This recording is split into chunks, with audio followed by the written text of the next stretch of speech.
All right, Nicholas, here's a look at run one of slalom training. Nicholas, that's Nicholas. Nicholas.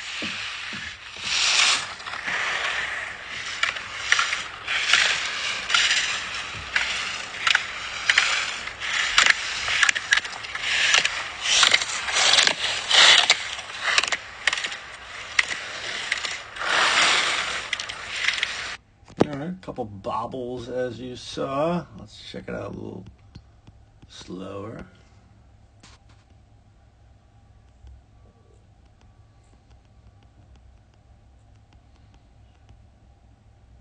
Okay. First off, we want to make sure that we have a nice, more forward pole plant. All right, so here you come in and you clear, and really not a pole plant. Just sort of, maybe you dragged it way back here, but let's get a more forward pole plant. We want to be clearing the gate with our ski pole more parallel to the snow. So after we clear it away, we can just use the wrist and drop it to the ground. In that position where you are, well, it's kind of hard to pole plant sometimes. You'd have to raise the hand up or raise the pole. And we don't have time for all that. All right. We know it was firm. Did a reasonable job. You can see the skis sort of widening a bit here, so we kind of lost the outside ski a bit, but regained it. But we got to be strong on the outside ski. We've got to be foot to foot skiing, outside ski to outside ski.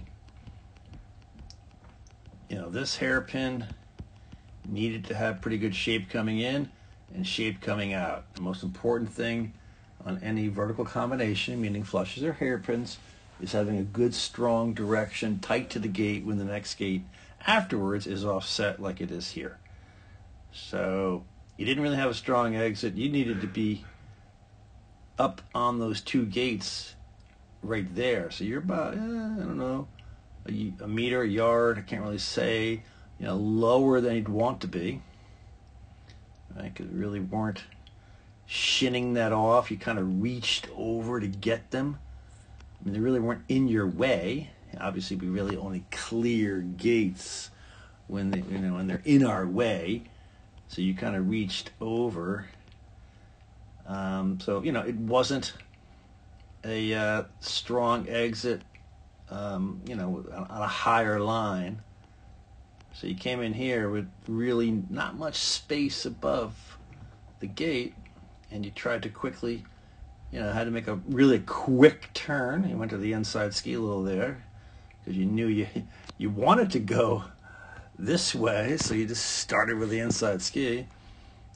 And because it was a quick, abrupt, you didn't have much time, you had to kind of almost like chuck them sideways. And once you start, doing that on the ice, forget about it.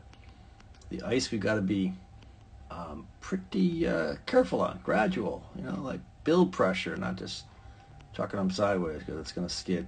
So that set you off low here. Obviously, this was, a problem. But in reality, all of this was created because we didn't have a strong exit coming out of the hairpin. We didn't come out with a high enough line. We didn't come out giving enough space on the gate after. So there was your problem there. All right. Again, no pole plant. Again, you can see a little scissor in there.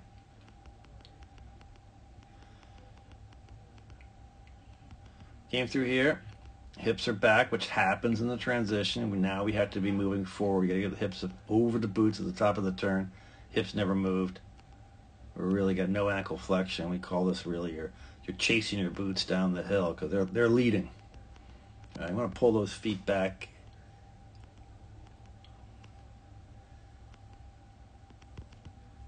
A little better there.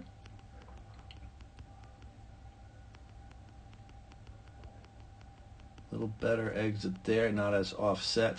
One thing we've been talking about a little bit with you is you tend to sometimes, tuck the outside knee behind the other, right? that's really hard to get nice high edge angles at the top of the turn, and therefore hard to just snap off quick turns, because we want to get high edge angles, pressure the ski hard, snap off that turn, short powerful arcs, move to the new ski. All right, so let's pull the inside foot back. We've got to have the inside foot pulled back, so we can't be tucking that into a little space there between the knees. Came through here again. Obviously, well, your hips get back, which is standard at the end of the turn. Again, I went 0 pole plant, by the way. And, you had a little bit of movement, but if you think about what we were talking about on Sunday, GS, is skis cross under you here. You cross over, move down the hill. You should be like almost diving forward, getting down the hill. That would bring your hips up, aligned and above your boots. Again, you can see tucking the outside knee behind the inside one. All right, so we've got to be active and moving. Skis cross under you. You cross over and moving forward and inside the turn. And that'll get your hips up over the boots. All right, let's think about all that.